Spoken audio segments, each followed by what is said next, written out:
The thrill capital of the South is the slogan that Six Flags has labeled Six Flags Over Georgia with. This 290-acre park offers 11 roller coasters featuring 4 B&Ms, an RMC, a Gerstlauer Eurofighter, and one of the best kiddie coasters you'll ever ride.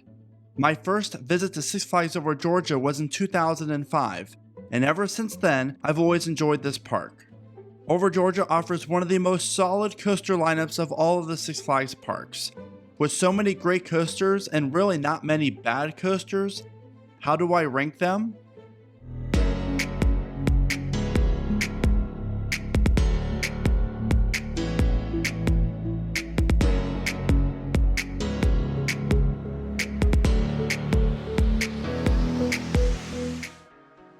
Welcome to Theme Park Predictions. My name is Brandon, and if you're new to the channel and like my content, I hope you consider clicking that subscribe button.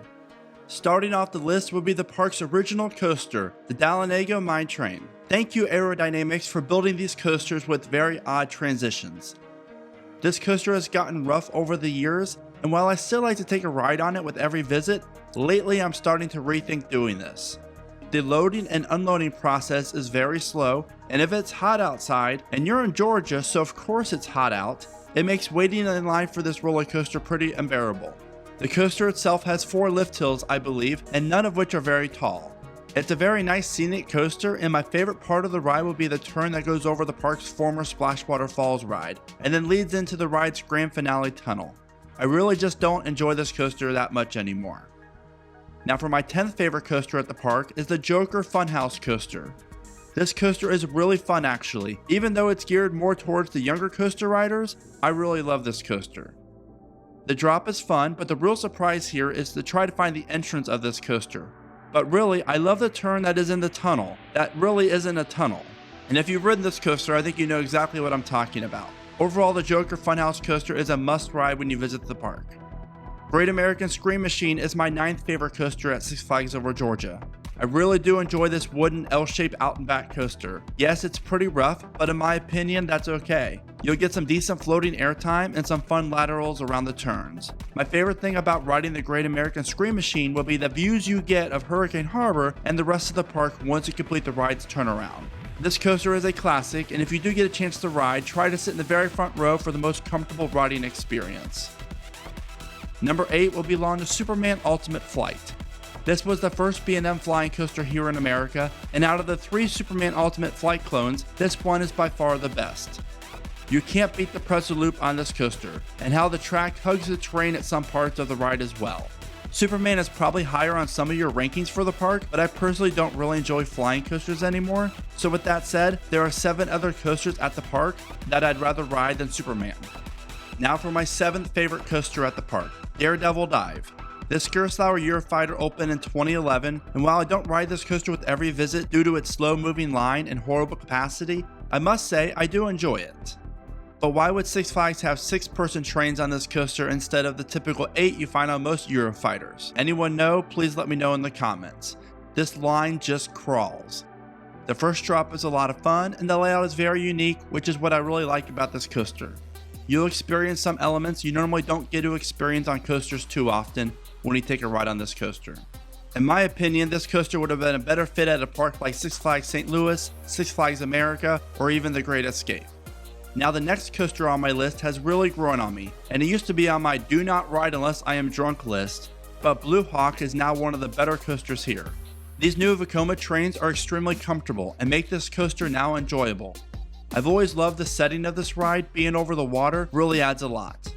Another thing that I thoroughly enjoy about this coaster is all of the near misses you get with the support of the ride. Blue Hawk is now a coaster that is a must ride when I am at the park, and more coasters need these Vekoma trains on them.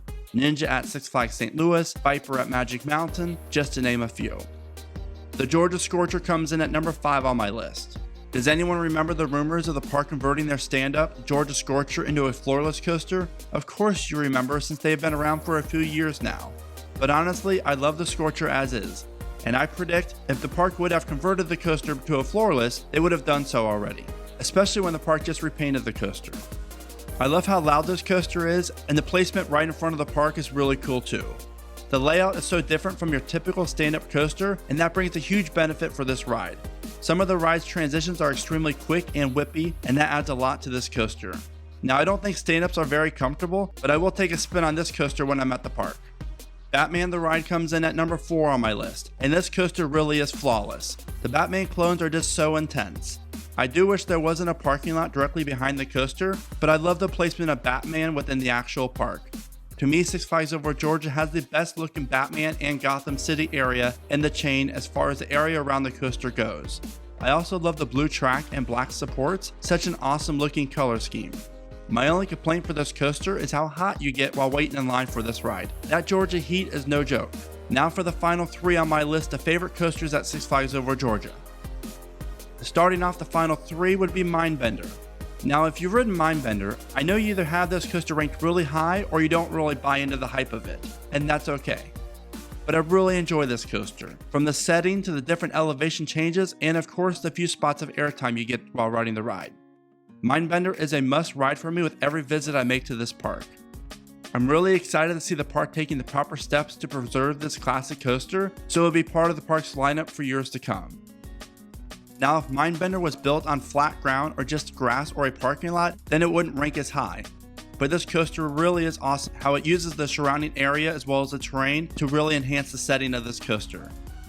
And now we only have 2 left, Twisted Cyclone or Goliath. Which one is my favorite? Well, before I tell you, I've been on Goliath dozens of times and Twisted Cyclone just once, due to the slow dispatch times, long lines, and the famous Six Flags one train operation plan. So with that said, I do love Twisted Cyclone, but I still prefer Goliath.